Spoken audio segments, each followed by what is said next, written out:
अक्टूबर महीने में इतनी भारी बारिश हुई, इतनी ओलावृष्टि हुई, जिसके कारण जो हमारी फसल तकरीबन नवंबर में जिसकी कटाई होती है, अक्टूबर महीने में बिल्कुल तहस-नहस होगी। काफ़ी नुकसान हुआ, खड़ी फसल बिल्कुल ज़मीन पे लग गई और उसमें पानी भर गया। हमारी जमा पूंजी जो हमने अपने खेतों में लगा रखी थी, तकरीबन 2.5-3 महीने की फसल थी और अगले महीने कटनी थी। 1 महीने पहले बिल्कुल ज़मीन पे लगी, वो तहस-नहस होगी सारी। काफ़ी परेशान हुए हम।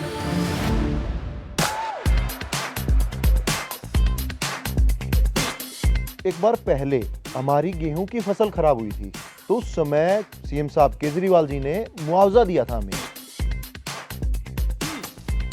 अपने मंत्री कैलाश गहलोत जी, उनसे मिले, उनको बताया गया भाई देखो हमारी मेहनत तो छोड़ो, जो जमा पूंजी थी उसका भी नुकसान था।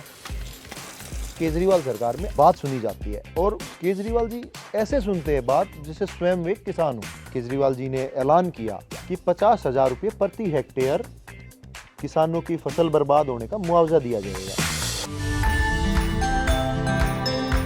केजरीवाल जी ने ऐलान किया 2 महीने के अंदर आपको पैसे दिए जाएंगे और जनवरी महीने में फोन आया हमारे पास कि आपको सचिवालय आना है। इससे गौरव की क्या बात होगी, एक साधारण किसानों को सचिवालय में बुला के चेक दिए गए 6 लाख रुपये हमें मुआवजा दिया गया। 1 हेक्टेयर में 2.5 एकड़ जमीन आती है, तो 20,000 रुपये प्रति एकड़ का मुआवजा होगा। पहले तो किसानों के साथ मजाक किया जाता था, 5 रुपये का, 1 रुपये का, 17 रुपये का, 100 रुपये का, 150 रुपये का, ऐसे चेक दिए जाते थे। इस सरकार में 4-4 लाख, 4.5 लाख, 6-6 लाख का ऐसे मुआवजा दिया गया है, जो कि मुझे नहीं लगता आज तक भारत देश में किसी सरकार ने दिया हो। जितना धन्यवाद किया जाए केजरीवाल सरकार का उतना कम। किसान को किसान समझा, किसान को सम्मान मिला और किसान काफ़ी खुश है और मैं कहता हूँ केजरीवाल सरकार के साथ किसान है। भारत दुनिया का नंबर 1 देश बने, भारत सर्वश्रेष्ठ देश बने, इसके लिए बहुत जरूरी है भारत के 130 करोड़ लोगों को जोड़ना। भारत के 130 करोड़ लोग एक साथ आए और खासकर वो लोग, ऐसे बहुत सारे लोग हैं जो जमीन पे अपने अपने क्षेत्र में, गांव में, शहर में, मोहल्ले में, अपने अपने क्षेत्र में बहुत अच्छा काम कर रहे हैं बिना किसी स्वार्थ के। और हम उन सब लोगों से बातचीत कर रहे हैं, उन सब लोगों की कहानियां आपके सामने ला रहे हैं ताकि ज्यादा से ज्यादा युवा उनसे प्रेरणा लेके निस्वार्थ भाव से देश की सेवा कर सकें और देश के लिए काम कर सकें।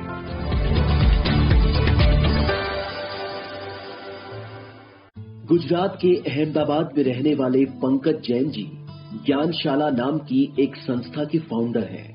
ये संस्था साल 2000 से गरीब बच्चों की शिक्षा पर एक इनोवेटिव अप्रोच से काम कर रही है। ज्ञानशाला फाउंडेशन की सबसे खास बात यह है कि ये प्रोफेशनल टीचर्स और बेसिक इंफ्रास्ट्रक्चर न होने के बावजूद भी झुग्गी झोपड़ी में रहने वाले गरीब परिवारों के बच्चों को बेहतरीन शिक्षा दे रही है। आज मैं आपको पंकज जैन से मिलवाता हूँ। बहुत पढ़े लिखे हैं, आईआईटी रुड़की से इंजीनियरिंग की, उसके बाद इसरो में काम किया, आईएम से मैनेजमेंट किया और उसके बाद अपना जीवन गरीब बच्चों को शिक्षा देने में लगा दिया। आइए मिलते हैं पंकज जैन से। नमस्कार पंकज जी, कैसे हैं आप? आपसे मिलके आज बहुत अच्छा लग रहा है। I was reading about you. आप बहुत अच्छा काम कर रहे हैं, इतने शानदार बैकग्राउंड से, इतनी पढ़ाई लिखाई करके, और आपने अपना पूरा जीवन गरीब बच्चों के लिए समर्पित किया हुआ है। It's an honour to meet you. I am honoured sir, thanks so much. हमें लगता है कि आप जैसे लोग जो कि बिना किसी स्वार्थ के जमीन के ऊपर पूरे देश में काम कर रहे हैं, आप जैसे लोग ही भारत को आगे ले जा सकते हैं, भारत को नंबर 1 देश बना सकते हैं। तो हमने एक ये मुहिम चालू की है, अच्छा काम जितने लोग कर रहे हैं उन सबको जोड़ने की, आम जनता को जोड़ने की। तो सबसे पहले मैं आपसे ये जानना चाहूंगा, थोड़ा सा बताइए कि क्या क्या काम कर रहे हैं आप?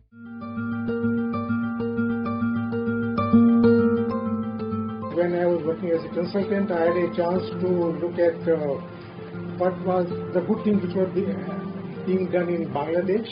I noticed that Bangladesh in 95 already had moved ahead of India regarding girls' education, and that sort of triggered my interest in understanding school education. I wanted to understand why is it so that we are not getting good results, and therefore we wanted to find a solution of school education where teachers have a modest capability, modest motivation, but still children are performing very well.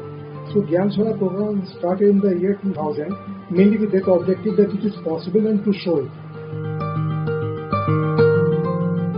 We have worked in 4 states in around 9 cities, and we have educated around more than 250,000 children in Gyanshala program. And these children belong to essentially first generation learners living in the slum areas where there is no family support.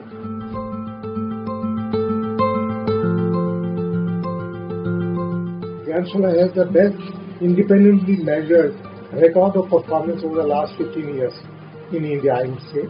Because of that, the struggle to continue to seek acceptance from the decision makers about the model has been a struggle which continues, but slowly people are recognizing that there is a need of change, and maybe the solution that Gyanshala offers is a way to move forward.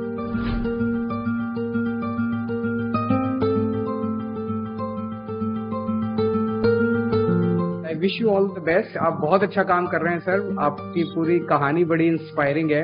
And I am sure that जब ये और बहुत सारे लोगों को पता चलेगी, many more youngsters will be inspired by you, sir. No, sir, thank you. Inspiration, sir, job is by you only. People, they are just workers on the ground. Right. Thank you so much, sir. Thank you. तो अभी हम पंकज जैन जी से मिले. बहुत inspiring है इनकी कहानी. ऐसे लोग हैं जो आज हमारे देश की एक तरह से फाउंडेशन है. यही लोग हैं जिनके भरोसे देश आगे बढ़ेगा. और मैं समझता हूं कि आज इनकी कहानी सुन के ढेरों ऐसे पढ़े लिखे युवा हैं जो प्रेरित होंगे.